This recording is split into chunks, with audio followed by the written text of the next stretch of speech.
కథలో మనమాట ఆ హీరోయిన్ గురించి అందరూ తెగ మాట్లాడుకుంటున్నారు. మనం కూడా ఒకసారి మాట్లాడుకుంటే పోలా.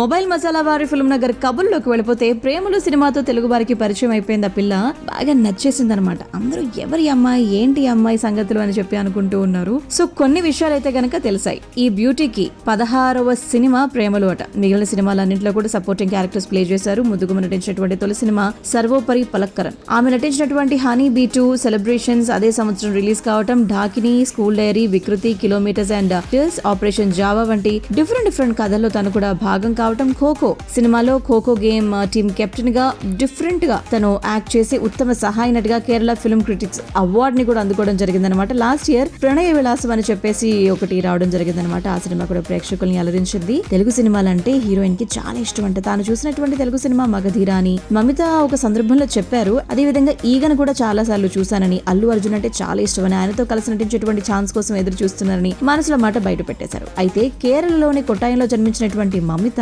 సైకాలజీలో గ్రాడ్యుయేషన్ చేస్తున్నారు. స్కూల్ డేస్ నుంచి కల్చరల్ యాక్టివిటీస్ లో చాలా చురుగ్గా ఉండేటువంటి అమ్మాయి. కూచిపూడి నృత్యంలో మంచి శిక్షణ తీసుకున్నారు. అలా ఒక స్కూల్లో ఒకసారి ఇచ్చినటువంటి ప్రోగ్రామ్ కి సంబంధించిన ఫోటో ఆమెకు సర్వోపరిలో అవకాశం తీసుకొచ్చి పెట్టిందట. అలా నటనపై ఆసక్తి లేకుండానే తెరంగేట్రం చేసేయటం. 9th చదువుతూ ఉన్నారు అప్పుడు. వాళ్ళ నాన్నగారు బైజు వైద్యులు. తనలాగే కుమార్తెను కూడా డాక్టర్ చేయాలనుకున్నారు ఆయన. కానీ మమితకు అది ఇష్టం లేదంట. సినీ రంగంలోనే నేను రాణిస్తాను అంటుంది మమిత.